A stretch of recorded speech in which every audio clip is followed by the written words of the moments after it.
عزیز طلباء، course code 9023 کلاسیکی ادب کے ساتھ میں ہوں صفت رشید۔ عزیز طلباء، آج ہم بات کریں گے شہرۂ آفاق novel crime and punishment. Crime and punishment novel کا شمار نہ صرف دوستویفسکی کے اچھے ناولوں میں شمار ہوتا ہے،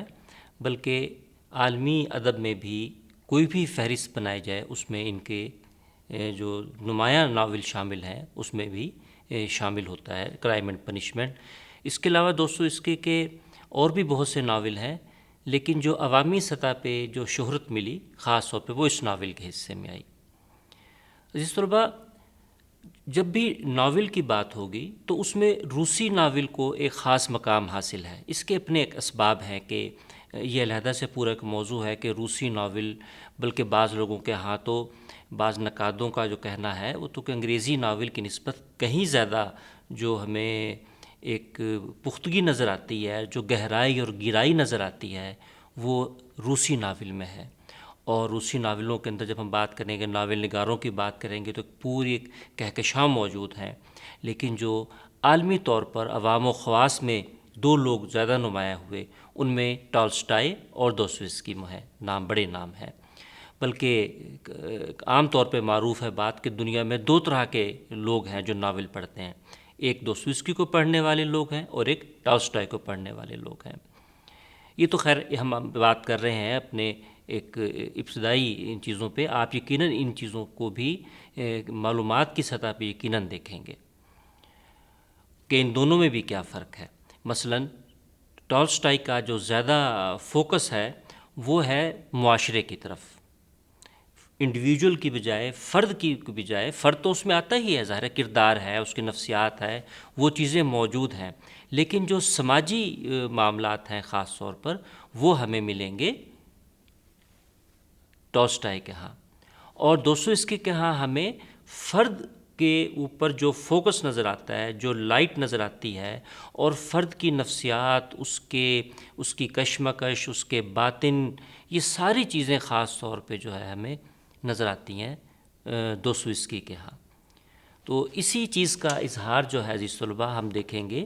کہ یہ باطن کو جو انسان کے جاننے کا معاملہ ہے، اور پھر فلسفیانہ بحثیں بھی اس کے درمیان موجود ہیں، اگرچہ وہ دونوں کے ہاں موجود ہیں، ٹالسٹائے کے ہاں بھی ایسا ہی ہے، وہ ہمیں ایک کریکٹرز کی زبانی اس کا حصہ بنتی ہوئی محسوس ہوتی ہیں۔ علیحدہ سے ہمیں وہ فلسفے محسوس نہیں ہوتے، بلکہ کریکٹرز کی صورتحال، ان کے ڈائیلاگ سے وہ چیزیں، وہ فلسفی نکل کر سامنے ہمارے آتی ہے۔ اسی طرح کی کچھ باتیں ہمارے اس کرائم اینڈ پنشمنٹ، جس کا جرم و سزا کے نام سے اردو میں بہت پہلے ترجمہ بھی موجود ہے۔ یقیناً اگر انگریزی میں بھی ترجمے اس کے بہت سے موجود ہیں اور اردو میں بھی ایک اچھا ترجمہ موجود ہے۔ آپ کا انتخاب ہے کہ انگریزی میں پڑھیے یا اردو میں پڑھیے۔ آئیے اب ہم بڑھتے ہیں کہانی کی طرف۔ یہ ناول 6 حصوں میں تقسیم ہے اور ایک اس کا اختتامیہ ہے، ایپیلاگ ہے۔ تو کہانی تو ظاہر ہے مکمل ہو جاتی ہے 6 حصوں میں، لیکن پھر بھی اختتامیہ کی ایک علیحدہ سے اپنی اہمیت ہے۔ کہانی کچھ یوں ہے کہ جو مرکزی کردار ہے اس کا، عزیز طلباء کردار کی جب ہم بات کریں، میں ابتدا میں ہی یہ بات کروں کہ رشین ناول مجموعی طور پہ اس پہ ایک بات کہی جاتی ہے کہ اس میں کردار بہت زیادہ ہوتے ہیں، اور کرداروں کے نام بھی طویل ہوتے ہیں، کہ ان میں خاندانی نام بھی ہوتا ہے، عموماً 3 حصوں پہ ہوتا ہے،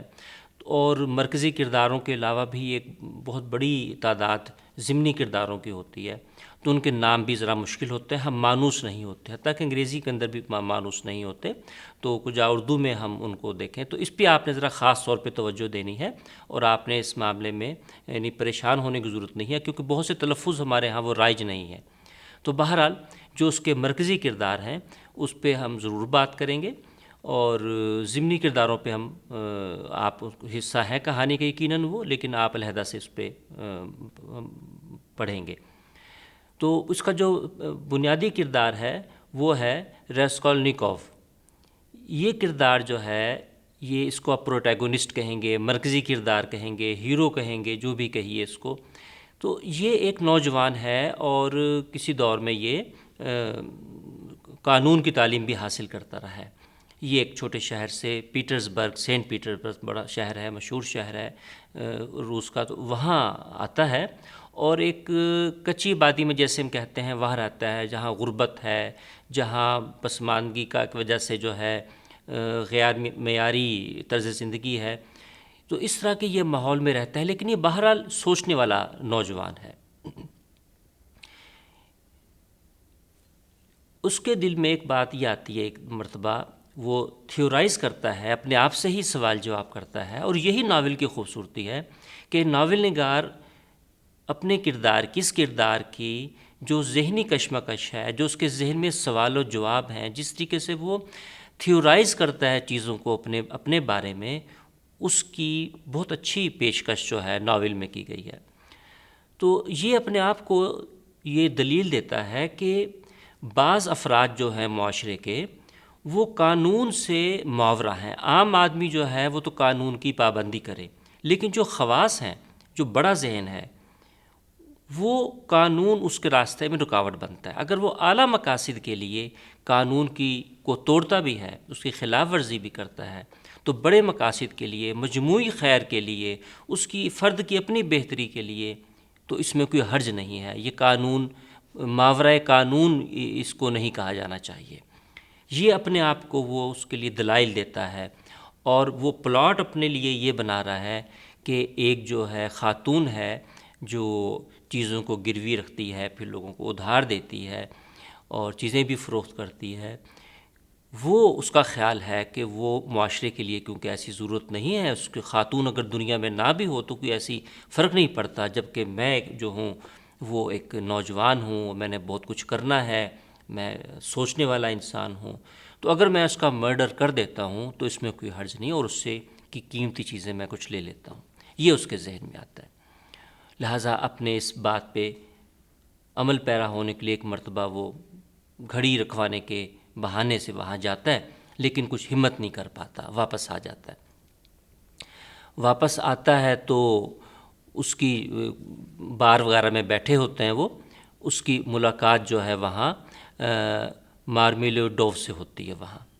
مارمیلیو ڈوو اس کو اپنی کہانی سناتا ہے، اس نے شراب پی ہوئی ہے اور ایک اپنے آپ کو کہتا ہے کہ میں ناکام انسان ہوں، معاشی مسائل ہیں، یہ مسئلے ہیں، وہ مسئلے ہیں، اور اپنے بیٹی کے بارے میں بتاتا ہے، اس کا نام سونیا ہے، کہ وہ 18 برس کی ہے، لیکن مجبوری کے تحت جو ہے وہ ایک قسم کا طوائف والا زندگی میں کردار ادا کر رہی ہے، تاکہ جو ہے گھر کا خرچہ چل سکے۔ یوں وہ اپنے ماں باپ کا بھی خیال رکھ رہی ہے، اور اس طرح بہن بھائیوں کا خیال رکھ رہی ہے۔ وہ اس کو یہ داستان سناتا ہے۔ پس منظر میں اس کے کیا بات چل رہی تھی کہ وہ ایک قتل کرنا چاہ رہا ہے اعلیٰ مقاصد کے لیے ایک لحاظ سے۔ پھر اس کو ذہن میں رکھیے کہ جو مارمیلیو ڈوو سے اس کی ملاقات ہوتی ہے، اسی دوران اس کو اپنی والدہ اور بہن کی طرف سے خط ملتا ہے۔ اس خط میں یہ بیان کیا گیا ہے کہ ایک وہاں جہاں اس کی بہن، جس کا نام دنیا ہے، وہ ملازمت کرتی ہے، ایک لحاظ سے وہاں آیا وغیرہ کے طور پہ کام کرتی ہے، اور سیڈریگیلوف کے ہاں ایک بڑی عمر کا آدمی ہے، تو سیڈریگیلوف جو ہے وہ اس کا ذرا پیچھا کر رہا ہے، اسے جسے کہنا چاہیے ہراس کرنے کی کوشش کر رہا ہے، اور اس کی مجبوری سے فائدہ اٹھانا چاہ رہا ہے۔ اور ساتھ ہی اس میں یہ بات کی گئی ہے کہ سینٹ پیٹر برز میں، جہاں ہمارے مرکزی کردار کی رہائش ہے، وہاں ایک لوزہائم ایک فرد ہے جو بہت اچھے نیت اور کردار کا مالک تو نہیں ہے، لیکن وہ اس سے شادی کرنا چاہ رہا ہے، راسکولینوف کی بہن دنیا سے۔ اب یہ سب باتیں کو وہ آپس میں ریلیٹ کرتا ہے کہ جو بات مارمیلیو ڈوو نے اپنی بیٹی کے بارے میں بتائی کہ اس کی مجبوری سے فائدہ اٹھایا جا رہا ہے، اسی طریقے سے وہ یہ سمجھتا ہے کہ اس کی جو بہن ہے دنیا، اس سے بھی لوزہائم اور اس کا جو مالک ہے جہاں وہ کام کرتی ہے، اس سے فائدہ اٹھانا چاہ رہے ہیں، ایک لحاظ سے اس کی غربت سے کا ناجائز فائدہ اٹھانا چاہ رہے ہیں۔ تو یہ پس منظر میں اس کے اندر ایک اور غصے کا اضافہ ہوتا ہے، اور اس غصے میں وہ پھر ایک خریدتا ہے، بلکہ چراتا ہے ایک کلہاڑی جو ہے وہ ایک جگہ سے چراتا ہے اور وہاں مرڈر کرنے کے لیے، قتل کرنے کے لیے اس کے ہاں پہنچ جاتا ہے۔ خیر وہ قتل کر دیتا ہے۔ اسی دوران اس کی جو ہے بہن کہیے اس کو، جو جس نے کاروبار کیا ہوا ہے سامان کو گروی رکھ کر قرض دینے کا، اس کی اچانک سے اس کی بہن بھی وہاں آ جاتی ہے، مجبوراً اسے ایک لحاظ سے اب اس کی اپنی سمجھتا ہے کہ مجبوری ہے، اس کو بھی قتل کر دیتا ہے۔ یوں وہ 2 قتل کر دیتا ہے اور اسے کوئی نہیں دیکھتا وہاں، اور وہ آ کے آرام سے اپنے کمرے میں وہاں لیٹ جاتا ہے۔ جب صبح وہ بیدار ہوتا ہے تو اسے ایک پولیس اسٹیشن کی طرف سے مقامی ایک نوٹس ملتا ہے، اور وہ سمجھتا ہے کہ یہ یعنی اس کا پتہ چل گیا ہے، تو لہٰذا مجھے وہاں اس لیے بلایا جا رہا ہے اور وہ اب گرفتار ہو جائے گا، اور اس ذہن میں خیال بنتا ہے ساری چیزیں۔ لیکن جب وہ وہاں پہنچتا ہے تو بنیادی طور پر اس کی جو مالک مکان تھی، لینڈ لیڈی، اس کی طرف سے نوٹس تھا کہ اس نے اس کو ادائیگی نہیں کی، اس سلسلے میں اسے بلایا جاتا ہے وہاں۔ لیکن جب اس کو وہاں اس سلسلے میں نوٹس دیا جاتا ہے تو وہ جو 2 پولیس آفیسرز ہیں، پوری فاری ہے اور ایک اور ہے، وہ آپس میں پولیس آفیسر گفتگو کر رہے ہیں کل ہونے والے، یعنی ایک رات ہونے والے، پہلے ہونے والے اس قتل کے بارے میں، خاتون کے قتل کے بارے میں۔ تو وہاں وہ تقریباً نیم بے ہوش ہو جاتا ہے، اس کا رنگ پیلا پڑ جاتا ہے۔ اس سے پولیس دونوں والوں کو بھی شک ہو جاتا ہے کہ کہیں اس قتل کے اندر اس کا کوئی ہاتھ تو نہیں ہے۔ بہرحال وہ کچھ نہیں کہتے اور اس پہ لیکن نظر رکھتے ہیں، اور وہ اس بات کا اندازہ جو ہے راسکولینوف کو بھی ہو جاتا ہے کہ یہ بات اس پولیس آفیسرز نے بھی پہچان لی ہے۔ خیر وہ آتا ہے، اپنے کمرے میں واپس آتا ہے بہت پریشان، اور وہ جو وہاں سے چیزیں چرا کے لایا تھا، جس میں ایک پرس شامل تھا اور کچھ قیمتی اشیاء تھی، اس نے حتیٰ کہ وہ دیکھی بھی نہیں کیا ہے، نہ یہ دیکھے کہ اس میں پیسے کتنے ہیں کتنے نہیں۔ اسی کنفیوژن میں وہ ایک جگہ جا کے زمین میں پیسوں کو چھپا آتا ہے۔ یہاں تک ہم سمجھتے ہیں کہ ایک اس کا اسٹیٹ آف مائنڈ جو ہے ہمیں کردار کی نمایاں ہوتی ہے۔ جب وہ پولیس اسٹیشن سے اور چیزیں چھپا کے واپس آتا ہے تو ایک اپنا پرانا لاء کا جو کلاس فیلو ہے وہ اس کے ہاں ہاسٹل میں چلا جاتا ہے، اور بغیر کسی سبب کے چلا جاتا ہے، جیسے قدرت اسے وہاں لے کے جا رہی ہے۔ ریزو میخائن اس کا نام ہے۔ ریزو میخائن جو ہے ایک اچھا سمجھدار نوجوان ہے اور صاف ستھرا جسے کہیں گے اور مدد کرنے والا۔ وہ اس کے ساتھ اس کو دیکھتا ہے کہ اس کی تو طبیعت ٹھیک نہیں ہے، اس کی تھوڑی بہت تیمارداری کرتا ہے، بلکہ اس کو ہاسپٹل میں وہ اس کو لے آتا ہے۔ وہاں ہاسپٹل میں اس کا کچھ دیر قیام رہتا ہے، چند گھنٹے قیام رہتا ہے، اور نیم بے ہوشی کے اس میں وہ سنتا ہے، کیونکہ یہ ایک شہر کا ایک بڑا سنگین معاملہ ہوا تھا قتل کا، تو ہر جگہ اسی قتل پہ بات ہو رہی تھی، اس معمے پہ بات ہو رہی تھی کہ کیسے ہو گیا اور کس نے کیا ہے، کیا وجوہات تھیں۔ تو وہ جو اس کا دوست ہے ریزو میخائن اور ڈاکٹر، یہ بات کر رہے ہیں آپس میں، یہ بھی کان لگا کے سن رہا ہے۔ وہاں ان کی گفتگو سے پتہ چلتا ہے کہ پولیس نے ایک کسان کو اس شک میں، ایک مقامی آدمی کو ذرا گرفتار کیا ہے سلسلے میں۔ یوں تھوڑا سا وہ ریلیکس بھی ہو جاتا ہے، اور اس کے بعد جو ہے خیر اپنے وہ گھر چلا جاتا ہے، اور وہ وہاں گھر پہنچتا ہے جب اپنے، تو وہاں اس کے لیے ایک سرپرائز یہ تھا کہ اس کی والدہ اور بہن یہ دونوں وہاں موجود ہوتی ہیں۔ کیونکہ عزیز طلباء جب ہم سمری پڑھتے ہیں، خلاصہ پڑھتے ہیں کسی بات کا سرسری، تو اس سے ہمیں جو شدت ہے چیزوں کی اور اہمیت ہے بعض چیزوں کی وہ نہیں سامنے آ سکتی۔ ہم تو اس میں روانی میں آگے بڑھے جا رہے ہیں، لیکن جو چھوٹا چھوٹا جو ڈسکرپشن ہے، بیان ہے، کریکٹرز ہیں، ڈائیلاگ ہے، اس کی حرکات و سکنات ہیں، وہ بہت خوبصورتی سے اس ناول میں بیان کی گئی ہیں۔ انہیں ہمیں ظاہر ہے ہم اس کو گفتگو نہیں کر سکتے ان چیزوں پہ اس وقت۔ تو وہ بہرحال اس کی والدہ جب آتی ہے تو وہ اور اس میں ایک لحاظ سے بہت شدید و نروس ہو جاتا ہے اور تقریباً بے ہوش ہونے والا ہو جاتا ہے۔ اب اس کے اوپر یہ دورے پڑتے ہیں ایک لحاظ سے، بہت جلدی بے ہوش ہونے کی کیفیت، غنودگی کی کیفیت، رنگ پیلا پڑ جانا، چپ ہو جانا، اس طرح کی اس کے اوپر نفسیاتی کیفیات کا وہ جو پریشر ہے قتل کا وہ تیزی سے اس کے اوپر آنا شروع ہو جاتا ہے۔ بہرحال وہ اس وقت کمفرٹیبل نہیں ہے اور اپنے دوست کو ہی کہتا ہے کہ انہیں ان کی جگہ پہ واپس لے جاؤ۔ خیر تھوڑی بہت گفتگو ہوتی ہے اور وہ جو اس کا دوست ہے وہ بہت ہی یعنی اس کے لیے مددگار ثابت ہوتا ہے اور وہ ان کے اپنے کمرے میں علیحدہ جگہ پہ وہ لے جاتا ہے۔ بہرحال ماں اور اس بہن نے اسے بتایا تھا کہ جو لوزہائم ہے اس نے اسے ملنے آنا ہے۔ عزیز طلباء، اس سے پہلے ہمیں ایک اور اس میں چیز ہم مس کر گئے ہیں۔ اس ملاقات سے پہلے جو لوزہائم ہے یعنی وہ جو اس سے کی بہن سے شادی کرنا چاہ رہا ہے، اس کو آپ منگیتر سمجھیے ایک لحاظ سے، اس کی ملاقات ہو چکی ہوتی ہے جو کہ ناخوشگوار ہوتی ہے ریسکولینوف سے۔ وہ جب اس کے پاس کمرے میں آتا ہے، وہ ہاسپٹل سے واپس آتے ہیں تو وہ بلکہ ہاسپٹل میں ہی ہوتے ہیں اسی اس جگہ پہ، وہاں وہ اس کو ذرا برا بھلا بھی کہتا ہے کیونکہ خط میں پتہ چل گیا تھا کہ اس کی نیت اچھی نہیں ہے اور وہ نہ کس لحاظ سے ناجائز فائدہ اٹھانا چاہ رہا ہے، بس شادی کرنا چاہ رہا ہے اس کی غربت سے فائدہ اٹھا کے، تو وہ اسے وہاں سے نکال دیتا ہے۔ تو یوں اس کی جو ملاقات ہے لوزہائم سے جو ہو چکی وہ ان کے علم میں نہیں ہے، جو اس کی والدہ ہیں اور بہن ہے۔ لیکن یہ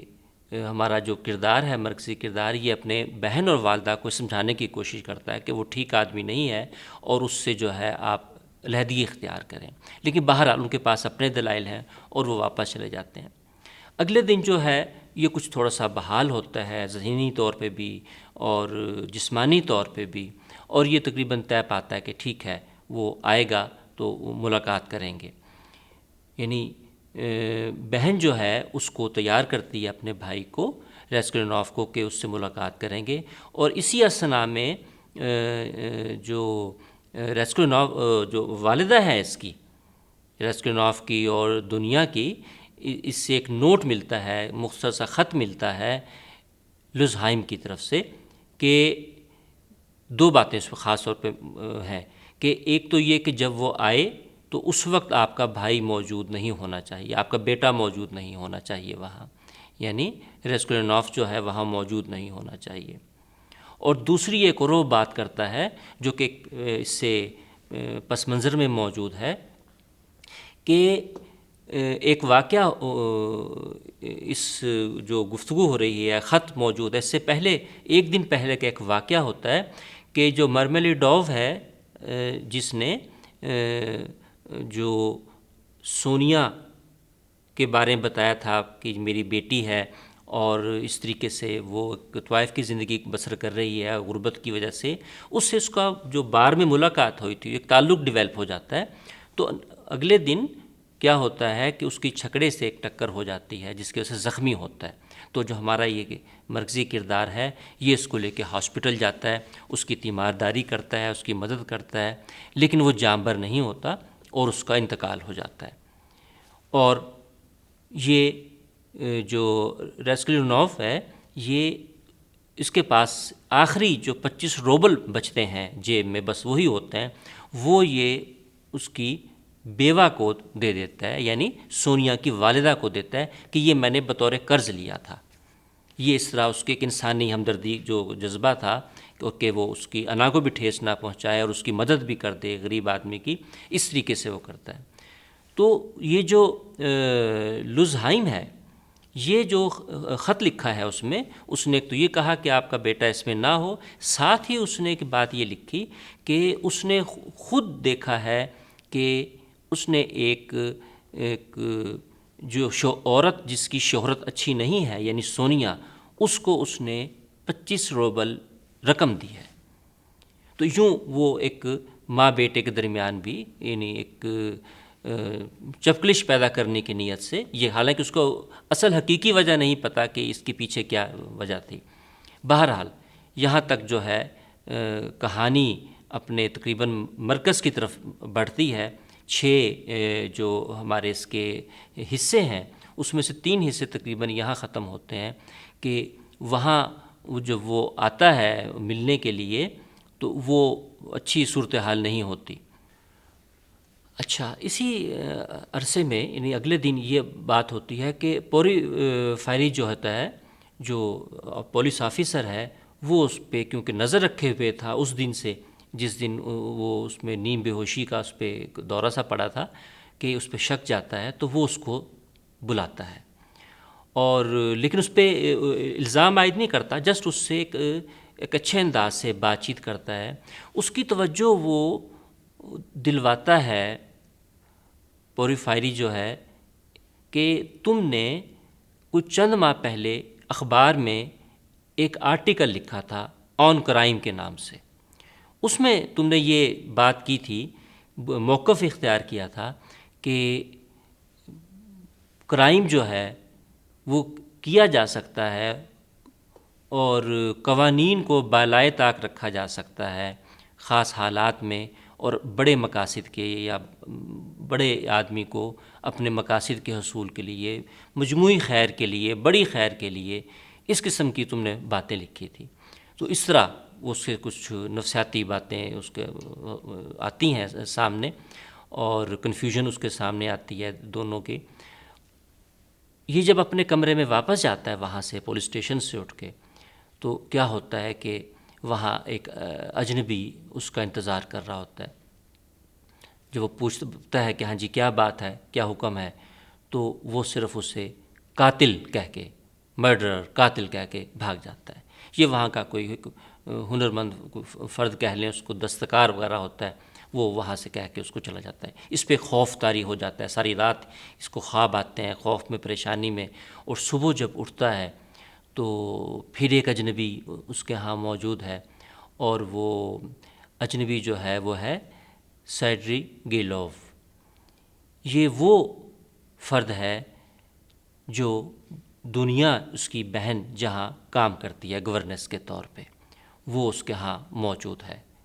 یہاں عزیز طلباء ہمارا آدھا ناول اختتام پذیر ہوتا ہے، یعنی 3 حصے ہم کی بنیادی باتیں کر چکے۔ اگلے حصے میں پروگرام کے ہم بقیہ حصوں پر بات کریں گے، اور ساتھ ہی ہم کچھ کرداروں پہ بات کریں گے اور ناول کے کچھ مرکزی خیال پہ بات کریں گے۔ اس کے ساتھ ہی اجازت دیجیے، خدا حافظ۔